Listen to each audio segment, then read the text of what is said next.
Hey there, Laura. Hey there, Brew. Brother, what's up? Brother man, brother may I. Check out my boat. Check out my eye patch. Check out my thunder in paradise. I am the hurricane.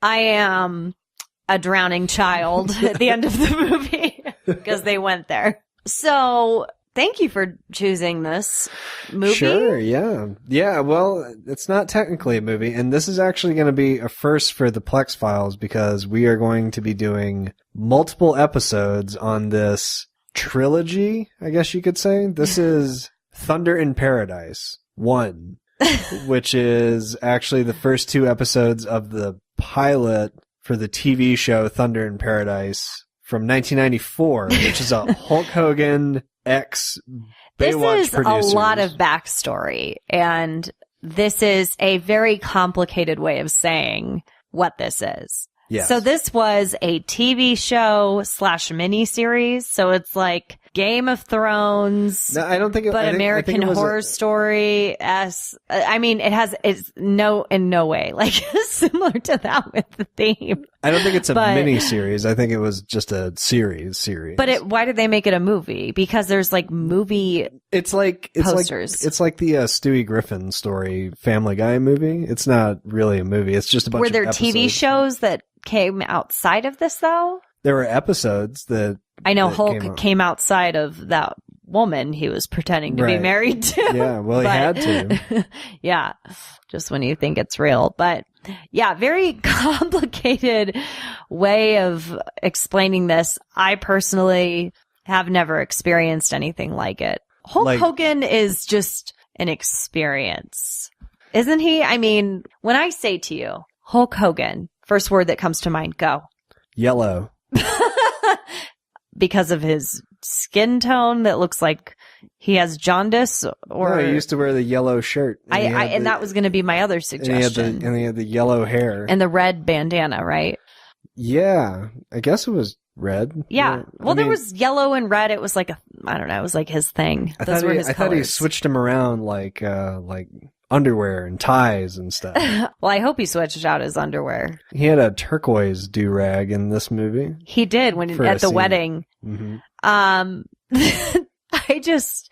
Wow. There were so many times. I don't think I've ever rewound a movie that many times in a long time. Yeah, we did rewind this. There were a lot. so many parts of this movie that I was just like, did you notice that? The one thing that you and I were going like kind of head to head over was whether there was a stunt double on the jet ski. No, there totally was.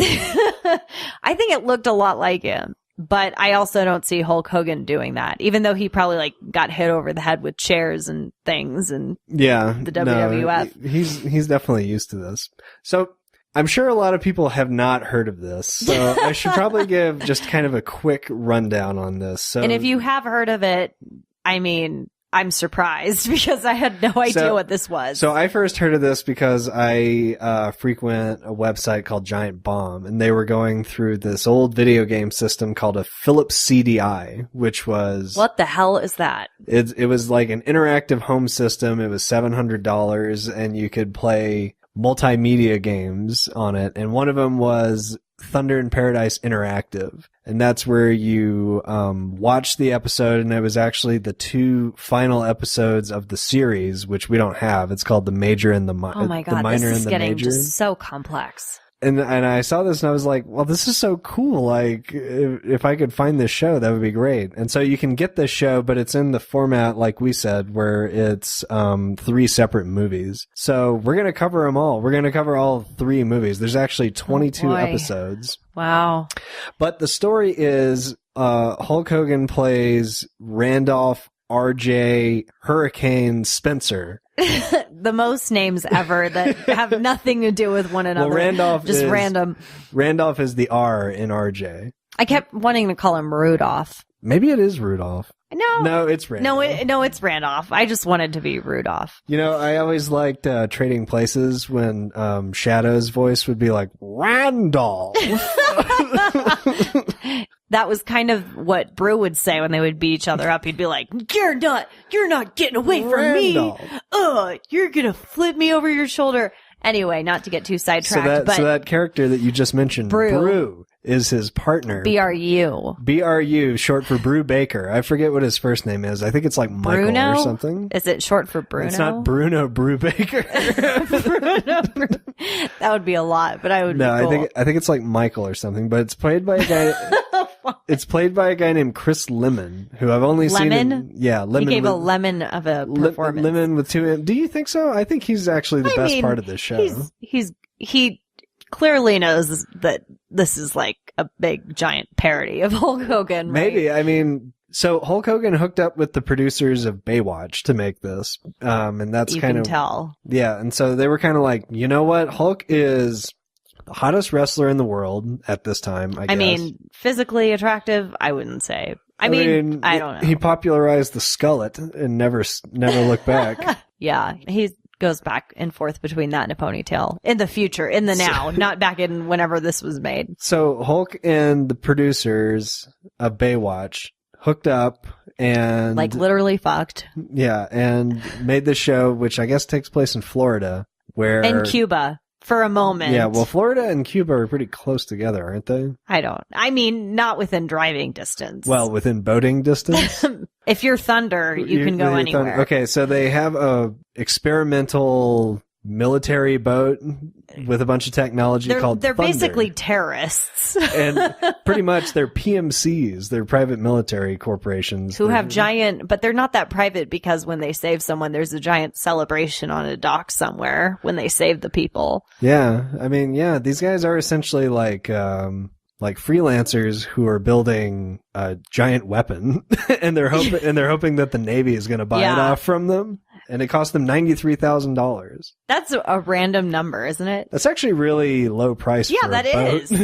I mean, these days that would be like millions of dollars and you'd probably go to prison for making something like that. Yeah, it's not. Yeah. And it's so weird because the first scene of the movie, when they show all these hot chicks on the beach, they're just like, You're talking about the opening credits? Yeah, I mean, they weren't making noise, but if they were, that was the noise they'd be making. Yeah. And there's these chicks that are on a boat, and, you know, here comes Thunder, and they are all shaking their glasses, even though they're in the fucking ocean. So, it would just be the motion of the ocean. It wouldn't be like they were on land and there was an earthquake, but their whole glasses shake, and then it's like, thunder in paradise, and then it's like there's thunder in paradise. Robin Dixon and knife fight.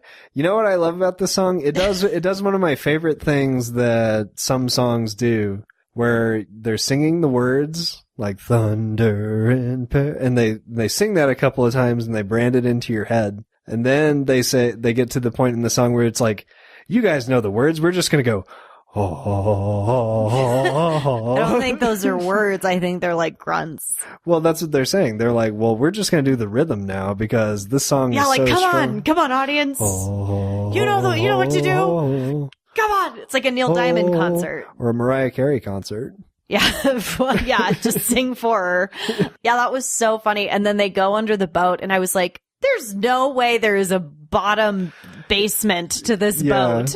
No, they did like the Doctor Who thing where you go into a phone booth and then you're in a fucking spaceship. It's like Harry Potter, like platform 9 3/4 or something. It's like Newt with the suitcase.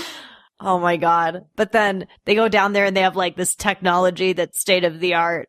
And then they have that motion sensor, the heat ray camera or whatever, that can like really closely satellite in on just you and your moving self, but everything else is just like a fucking blob of color. And it's like, oh no, the yellow thing is coming. And it could be like the wind, because it was very windy during the entire scope of this movie. Or it could have been Hulk. He might be the yellow thing. Because that's all you would see if you look down from the satellite. It was true. You just see like a hot dog walking around. I love how Brew is watching that footage and he's like, like, I have no fucking idea what I'm looking at right now. Yeah, he's like, oh, get Randolph, get away from that tree. Go over to the other tree. Oh, that's not a tree. That's a lion. You're being eaten by a lion.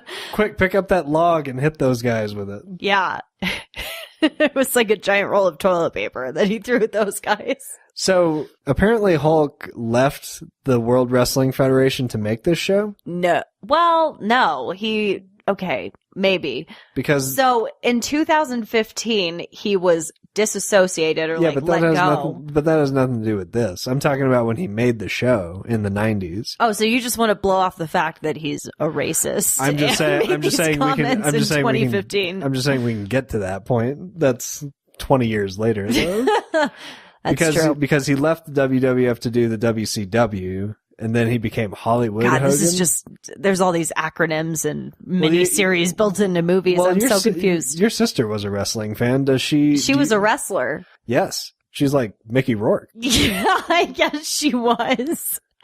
Star of The Wrestler. Yeah. I think it was not as an ugly turnout at the end. She came out on top. She's fine now. She didn't die of a heart attack, possibly? No. And she didn't look like a beat up sausage baby or something, but she looks nothing like she was in wrestling. Did she watch WCW? I don't know. What's that? That's like Goldberg and maybe. And I watched dudes. The Rock, so I remember growing up with The Rock and the guy with the hand puppet.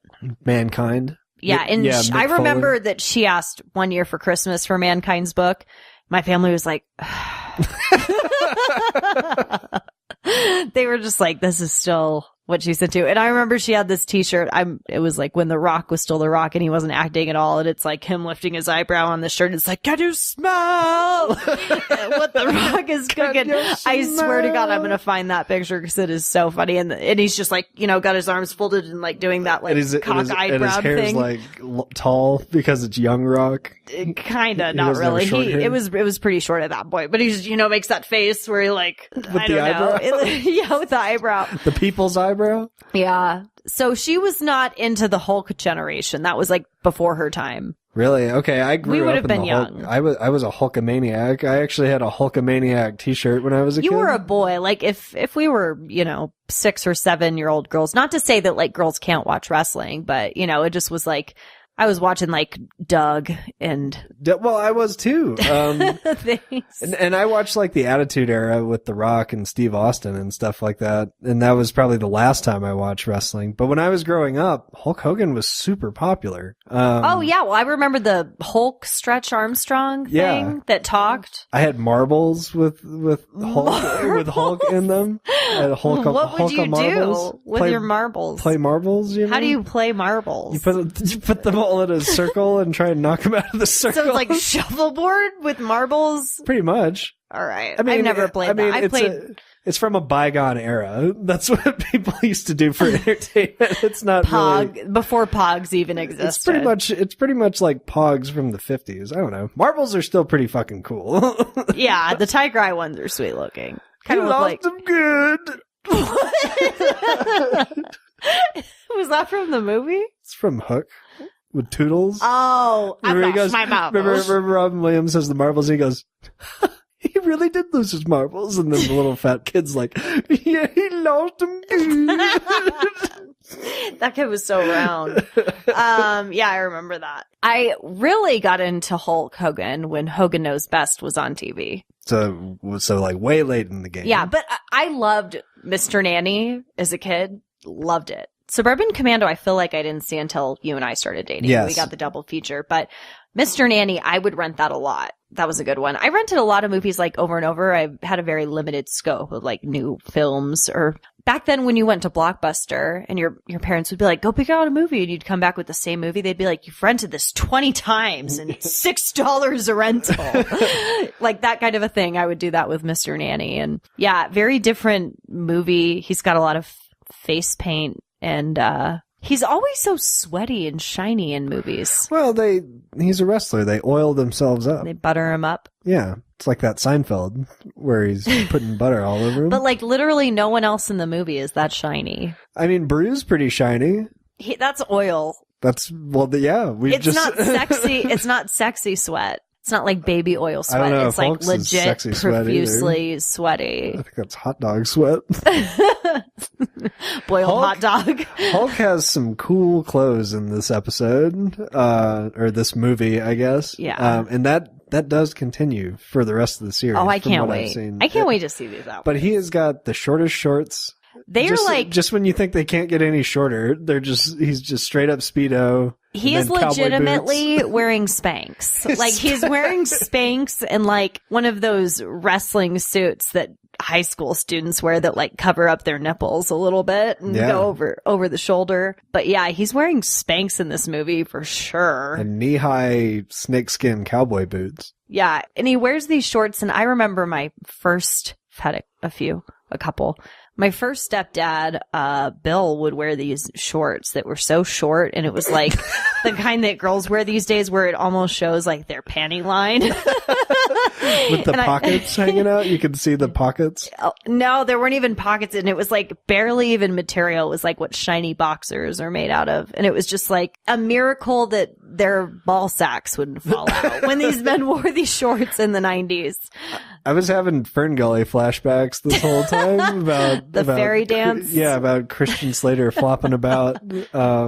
I thought that was going to happen with definitely Hot Dog Hulk. Definitely, though, in this movie, no pockets on any of his clothes because he couldn't fit a fucking penny in his pocket. His clothes were so tight. Yeah, puts it all in his eye patch. Yeah. It was so funny when he showed his eye to that little girl who later she calls him daddy like 2 days later. He's like, yeah, look at my eye. And she's like, whoa, I mean, not all that. His eye looked really fucked up. Do you think they didn't show his eye though? No, they did, and it's all like red and stuff. I totally missed that. Are you serious? They showed it a couple times because I was like, man, his eye, like that doesn't look like makeup. Do you think it was just pink eye and he was trying to be like, yeah, I got in a bar fight. It's like it's actually pink eye. No, I think he got injured wrestling, and they had to just like write that in. It's just like the Wendy wedding scene. They had to just like roll with it. Roll across the wedding courtyard with that.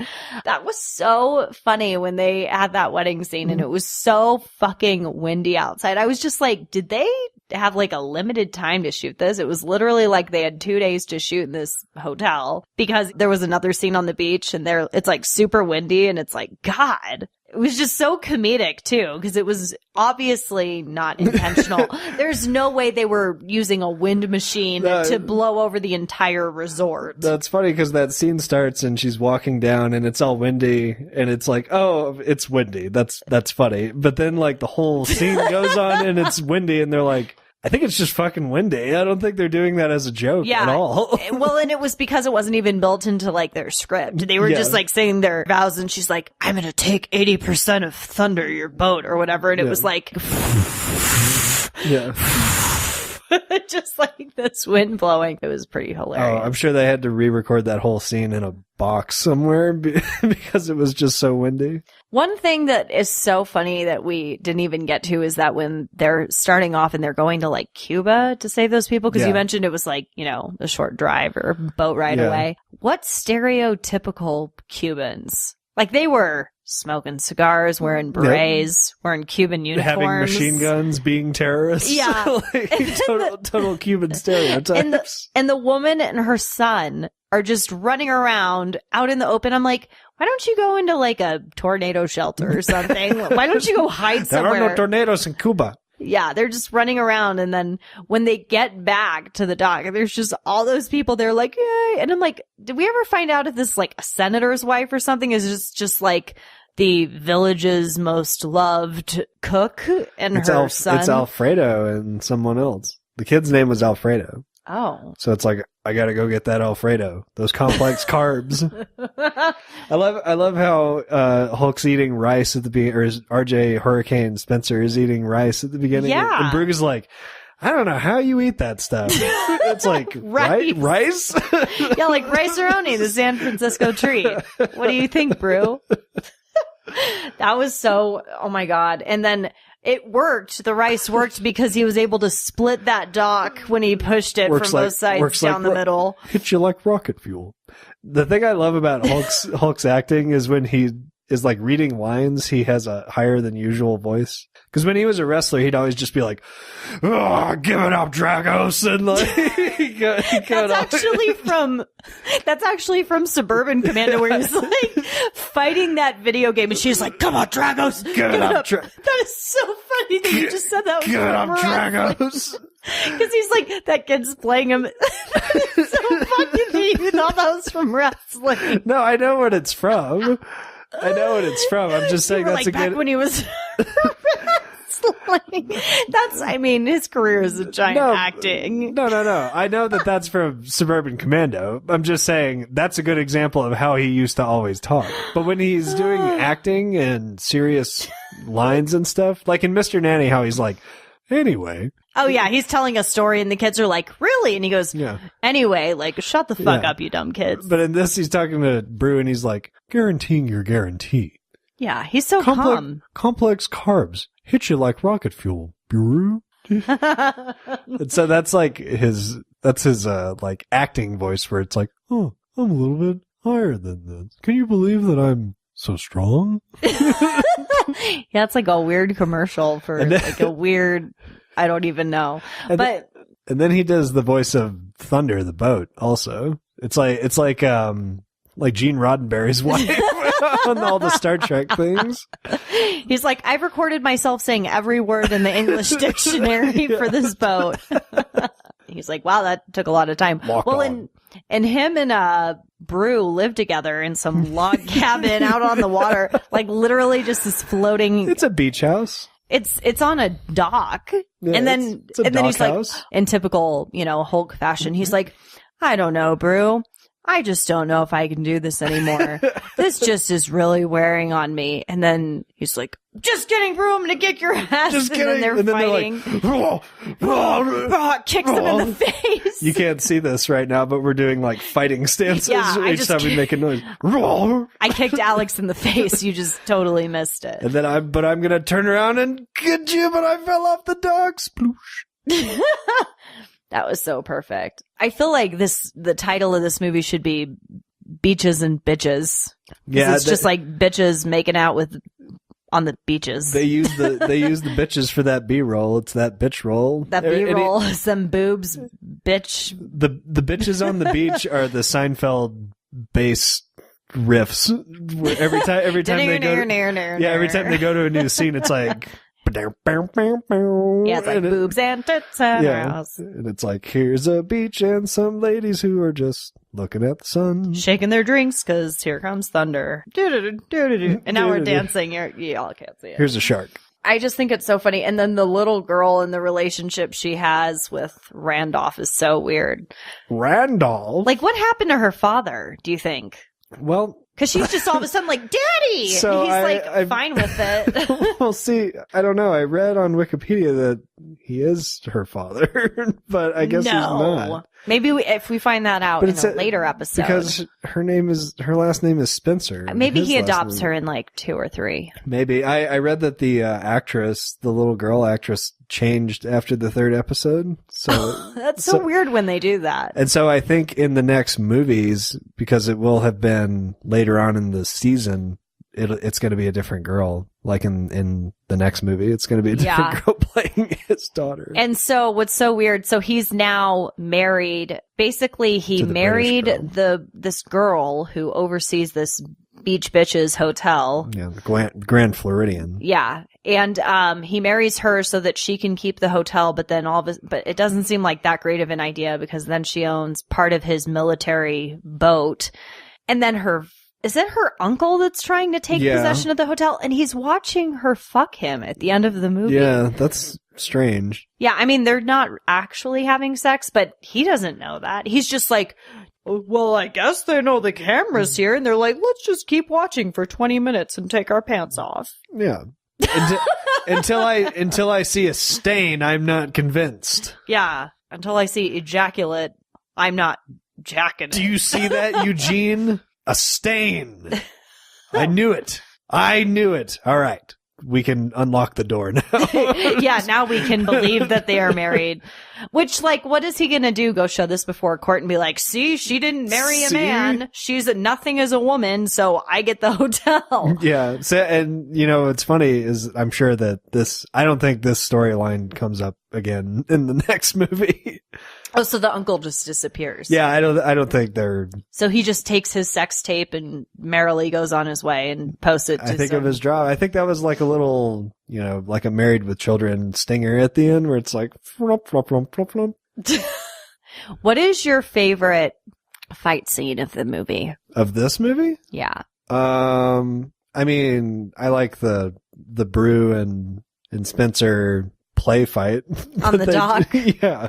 I think I like the part where he's wearing the camouflage makeup just on certain parts of his body and does the Vulcan neck pinch to the giant man. So I was going to say it's not really a fight scene, but my favorite action scene of the movie is when the missile is coming back to the boat to the bad guy who's played by Sam Jones, who was in Flash Gordon. And he's actually a pretty good villain in this. But he's just like, balderdash or whatever, like jump off the boat, and then there's a bunch of slow motion shots of dudes jumping off the boat, and they're like in button-up flannels and stuff. It's like, it looks obviously like crew members jumping like lumberjacks down and not actors. There's so many just like weird shots like that in this movie. There's that one part where he's swimming up to the dock.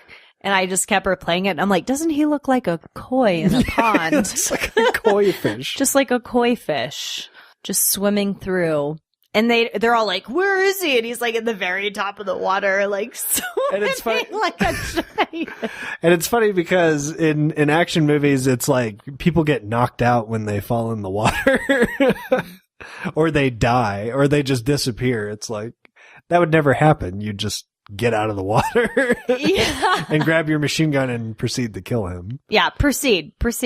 So out of all the Hulk Hogan movies that I've seen, Mr. Nanny, Suburban Commando, and now Thunder in Paradise. One.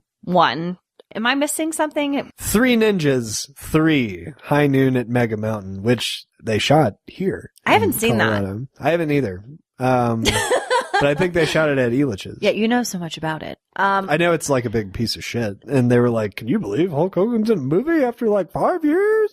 Well, it does have Hulk Hogan in it. I don't think his movies are supposed to be as dumb funny as they are. I think they're supposed to be like an element of like, man, he is so fucking cool and all these women want to have sex with him. But I just can't help but like laugh at his movies and think how terrible he is in his movies, you know? Like you don't think he's like people are supposed to take him seriously with his clothes and stuff? With his clothes? With his leotards? Because he wears some weird ass clothes in this show. Oh, he does. He totally does. Mr. Nanny wears a leotard and a tutu. He's wearing a leotard in every movie he's in. Every time he shows up in a new scene in this movie, he's like in something else where you're like, how'd you think of that? Yeah, or where are you finding these clothes? You're in the middle of nowhere. I think that, I don't know, I really liked Thunder in Paradise a lot. I like Suburban Commando more than Mr. Nanny, personally. Yeah, me too.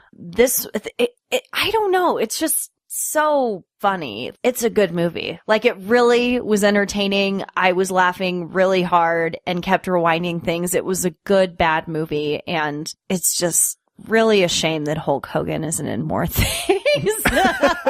Or it's a blessing. I don't know. But like I said, I watched Hogan Knows Best. Did you ever watch that show? Yeah, I did. And what were your thoughts around it? I thought his kids were little shits. And then like Brooke, like the whole Hulk rubbing cocoa butter on Brooke's butt stuff is weird. And then Linda like divorced him after the show. And then dated some like 28-year-old guy or something, super young guy. It's weird how reality shows come and just kind of like, you're like, oh look, isn't that funny? Like Hulk has a family and they're all blonde. Like that's weird. But they're all blonde. And then like all this dark reality TV show stuff happens where like they get divorced and the kids are smoking weed and well, that's not terrible. And then Brooke's like a terrible singer and she's like, I thought she was a good singer. She was? What did she sing? I don't know, but she sang a song.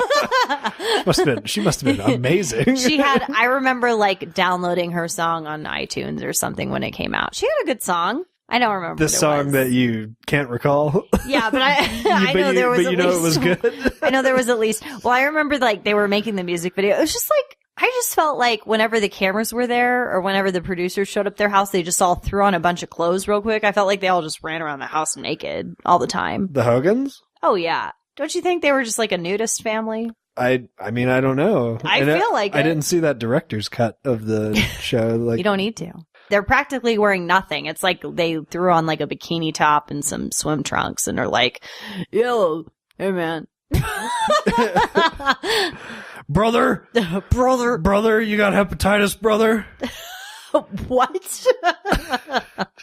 I got hepatitis, brother. Hepatitis but no, D for defense. Oh my god.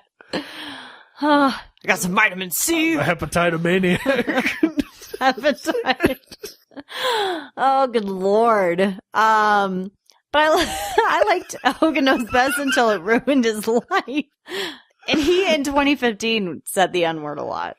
Apparently so. Apparently in a not, like, friendly way. I mean, I guess I still haven't heard the tape. I saw some guy on YouTube that transcribe it. Well, he sued Gawker for $100 million. Yeah, he put Gawker out of business. So, I mean, I'm sure it happened because he's like, hey, you guys caught me, brother, but at least he didn't say the other word. He learned his lesson. You gotta pay up, brother.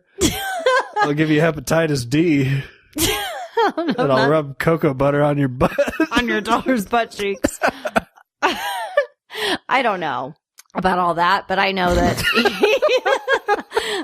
he said some things that he probably regrets. I don't know if he actually said those things. Yeah, I'm sure he was at the inauguration today. I often wonder if today we were putting Hulk Hogan into office, would we be better off instead of Michael Caine as Ebenezer Scrooge? If Randolph took office, would we be safer? I mean, I think so. At least we know our seas would be safe because we would have thunder in paradise. America wouldn't quite be a paradise. We'd have thunder in not paradise. In windy days, windy wedding days. Thunder in Detroit. It's so funny though because I just feel like I can't wait to see what happens in this. Basically, he fake marries this woman and fake has sex with her on tape with her uncle watching. Who the hell thinks of this shit? How is this not like crazy? But anyway, they're not really into each other because she's like, don't really get off on touching my willy or your willy to my tilly. Put your willy on my tilly, brother. He's like, all right, brother bear. Brother. So will they fall in love or will they become not in love? I think this whole storyline is dropped right away. Seriously? So what's the next? Well, I don't want to know what the next episode is about. I know what the next episode is about. Which is, it's not really the next episode. It's the 4th or 5th episode. The next movie. But the next one is a double episode that's called, what is it called? It has something to do with Thunder in Paradise 2. It has something to do with like Kiss Me, but it's called Kismet Me because it's about Arabic people. Oh my god! And so they're gonna do like stereotypes of like Arabic people. So the second one is This first one was Cuban stereotypes. The second one is Arabic stereotypes, and the third one is Baños. Yeah, the third one Cuba. The third one is more Cuban stereotypes. Oh my god! And you think that Brew plays Fidel Castro in the third one, I'm interested to see. So I've always had the third one on just in the background. That's the main one that I've seen, and I was like, something about this guy is like way too fake. It seems like Brew is playing him. Yeah. What is this, Baños? What is this, Baños? That's the only thing I remember. I remember bits and pieces of this movie. We always put movies on in the background, and I'll sometimes like jump in and be like, what the hell is happening? And then other times I'll just steam clean the carpet. But so I remember bits and pieces of like the necklace falling apart, and they go on this journey of finding the necklace or what. So what is that? They go to a cave?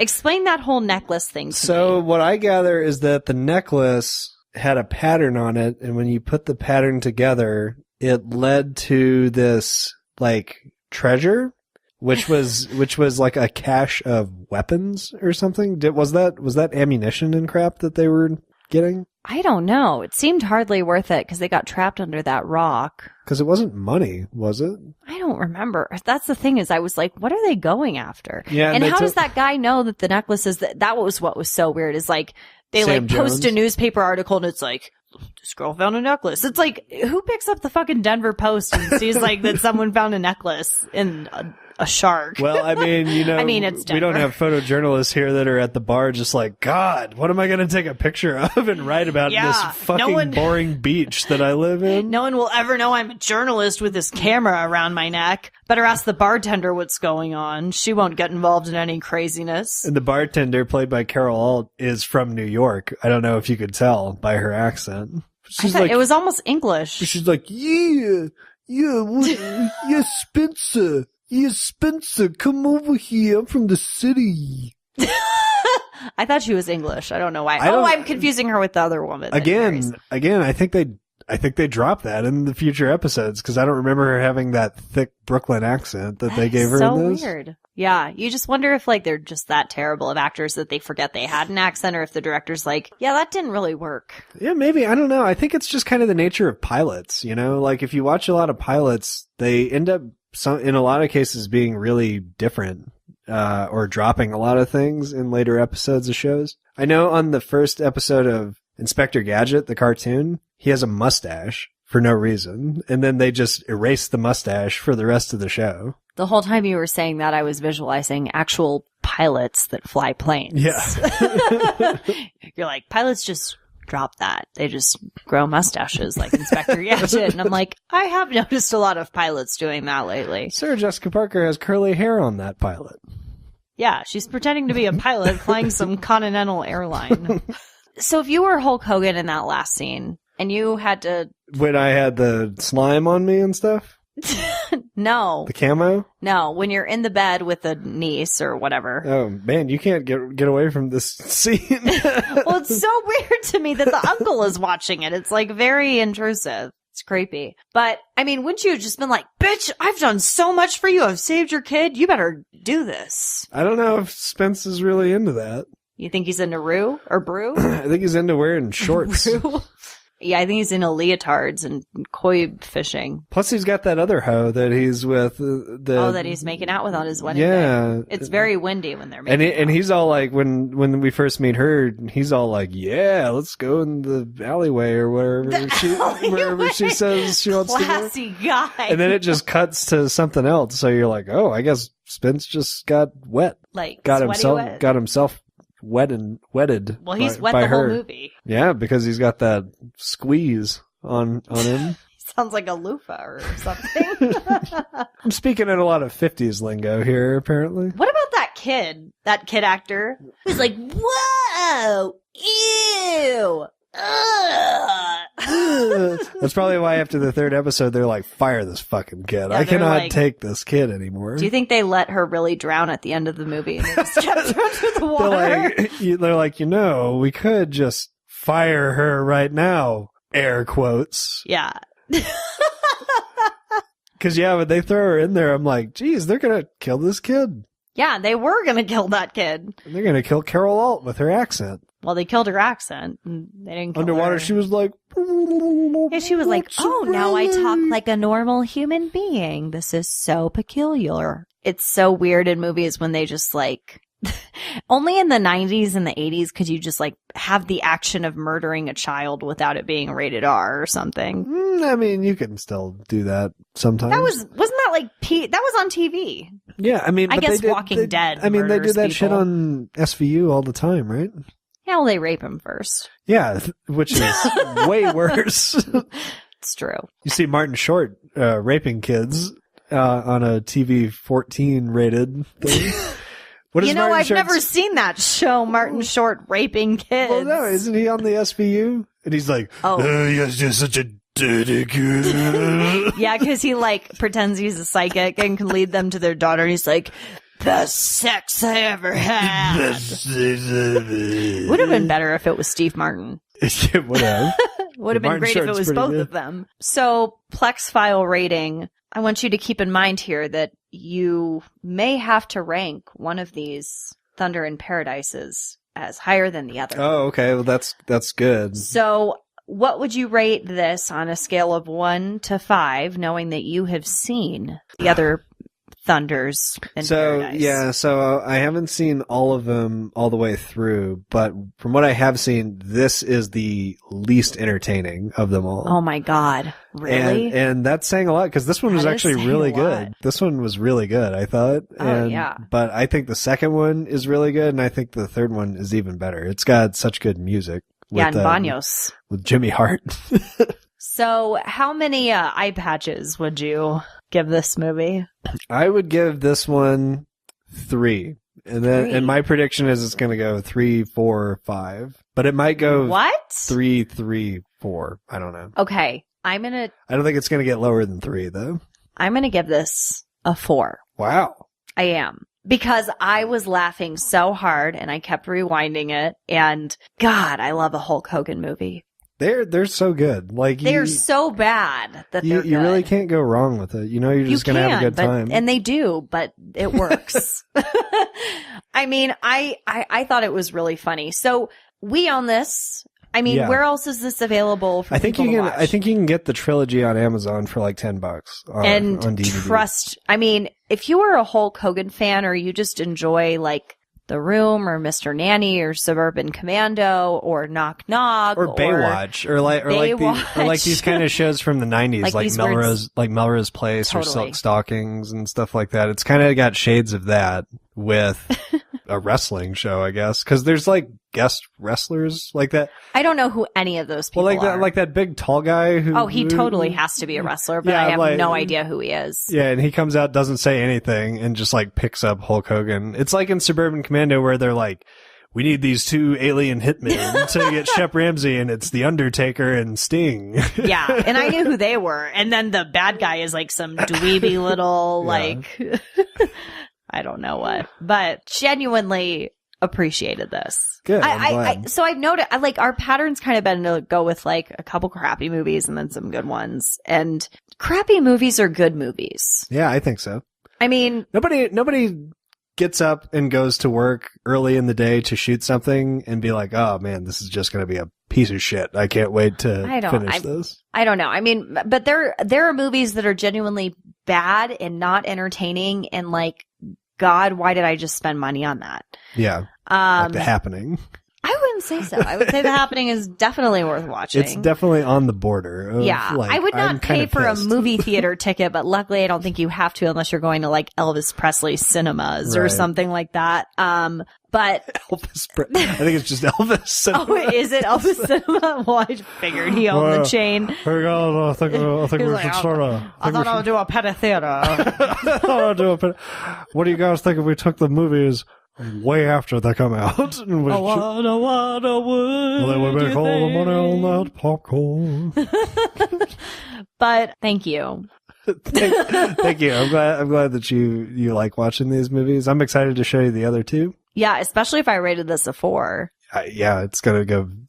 It's gonna break through the charts. It's gonna be like a Phantom Menace, Attack of the Clones, Revenge of the Sith thing. And this is just my guess. Like the movies could get worse from here, but just from what I've seen, especially that second one, it's pretty gold. Like especially if you're a Brew fan, like Brew is brewing something up in the second one. Well, I'll tell you what. I'm a Jar Jar Binks fan. Yeah. And Phantom Menace was the first of the trilogy, of the new trilogy. Yeah. This is the first of this trilogy. I see Brew a lot like a Jar Jar. A Jar Jar? Yeah, he's underwater. He has a breathing mechanism to swim. And he is good with computers. Yeah. You know what's funny? in action movies, there's always people typing and stuff, and they're always like, yeah, I just have to reverse the coordinates here, and then they're like typing on the number key, and it's like, what could you possibly be typing that's going to reverse the coordinate? Even when I was a kid, I was like, how come no one uses a mouse in any of these movies? Like wouldn't like that they have suck to know just... longitude, latitude, or whatever. It's like Battleship, like B5, B6. I know. It's like they're using Bash code or JavaScript like all the time, like with everything they're doing. And it's like, there's got to be an easier way. You can use a GUI here. I have no idea what that means. It's a graphical user interface. I figured it was a ejaculate. I always think it's funny in movies when they're like, oh, let me try this. But if I... It's like, what the fuck are you doing? They're typing like, they're like capitalizing the first letter of the word or something. It's like when you're trying to be like, fuck, what is my password for this site? It's either this one or this one or this one capitalized. Like, are you coming up with code at a time like this? Yeah. You should have figured this out a long time ago. You should have. You should have. Great movie. You've already alluded to what's to come and what's to happen, and that's our next film, The Happening. Yes. Did I like smoothly transition into that? Yes, you did. I'm pretty excited for it though. It's going to be a good one for sure.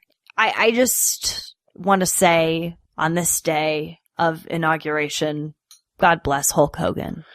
Seriously, God bless him. Yeah. National treasure until he said the N-word. Yeah, nicotine. Yes. Because it kills babies. That's true.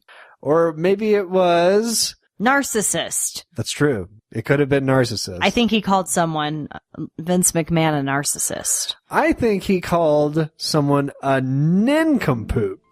I think he called someone a ninja.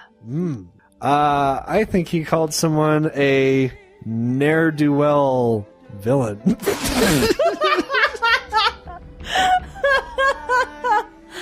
I think we'll never know. And on that note, I think that we should just appreciate Hulk Hogan. I want to take a moment of silence, literally one moment, to recognize his accomplishments as an American. Yeah. It is Inauguration Day. Let's inaugurate his masterpieces into our mind for one moment. Thank you. That was great. Cheers.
Did you see the three ninjas kick Mega Mountain? You want to say that again? Did you see the three ninja high noon at Mega Mountain? Do you want to say that again real quick so it's clear? I think it's funny if you could. Well, you're like, hey, you would go see the Mega Man. Well, I'm just yawning. I'm just yawning. I'm just yawning. I'm just yawning.